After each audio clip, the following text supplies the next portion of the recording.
Y ya estamos con un médico nuevo para nuestro staff, el doctor William Medina, que pertenece al servicio de cirugía del Hospital Narciso López de Lanús.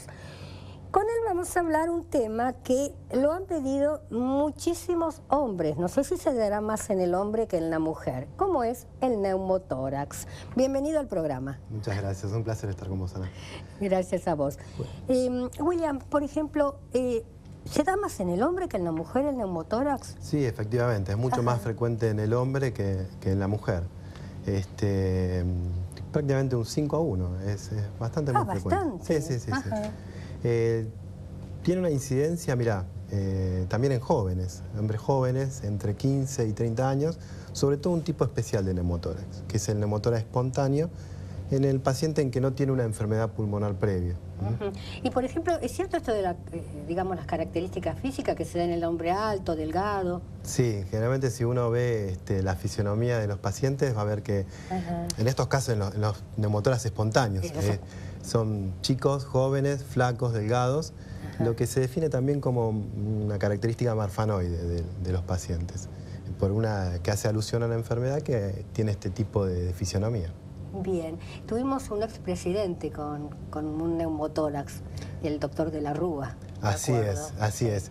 Pero bueno, ahí él ya entraría en una segunda población, que serían en pacientes entre la quinta y sexta década de vida, que en realidad tienen una enfermedad de base pulmonar, como puede ser el EPOC, que es lo más frecuente, que es la enfermedad pulmonar obstructiva crónica. Acá ya tiene un pulmón un poco más enfermo, no como los pacientes jóvenes, que en realidad es más congénito, y el neumotórax es secundario a este tipo de patologías. Por ejemplo, el fumador. El fumador lastima su pulmón y hace que se produzcan unas burbujas que se llaman bullas, que son las responsables, cuando se perforan, de generar aire en la cavidad pleural. No al cigarrillo, bajo todo punto de vista. Para nada. Todo punto de vista. Es una de las tantas cosas que produce el cigarrillo en la enfermedad pulmonar. Y por ejemplo, Medina, en una radiografía, un paciente que tenga EPOC o un neumotórax, ¿qué diferencia puede llegar a haber en cuanto a la imagen? Y en la imagen, cuando uno ve en una placa de tórax, en una radiografía, lo que ve es una opacidad, una hiperclaridad, que es la presencia de aire en esa cavidad pleural. La cavidad pleural, si me das un segundito te explico, es un espacio que está entre el pulmón y la pared del tórax, que en realidad no existe cuando el pulmón está bien inflado, cumple una función de generar una presión negativa para que el pulmón pueda estar bien infladito. Ahora, cuando en esa cavidad pleural hay una disrupción, tanto de la pared como del pulmón, ahí sale el aire y ocupa esa cavidad. Y eso es lo que ves justamente en una radiografía. Ahí en los slides que se ven, uno puede ver lo que te hablaba de las burbujas, seguramente va a pasar, que son las bullas, estas burbujas, son las que producen que salga ese aire a la cavidad pleural cuando se rompen. Bien, ¿y los síntomas? Síntomas básicamente son tres. El principal es lo que se llama disnea, la sensación de falta de aire. Y depende del grupo que afecte, ¿no? Un joven puede bancarse un poquito más un neumotórax, obviamente también depende de la cantidad de aire que haya en la cavidad pleural, y un paciente un poquito más grande, con una enfermedad pulmonar, con mayor restricción respiratoria, le puede afectar un poquito más el neumotórax, dándole mayor grado de disnea. Los otros síntomas que tienen son tos, generalmente una tos seca, y dolor.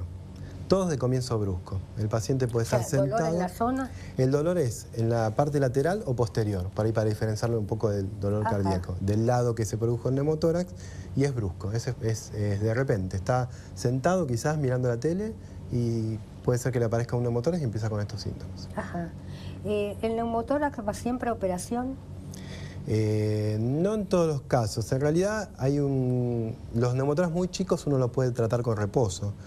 Pero lo cierto es que no tiene buen resultado de reposo, que recidivan mucho, vuelven a suceder. Lo mejor es colocar una sonda o un drenaje en el tórax, que lo que hace es evacuar el aire.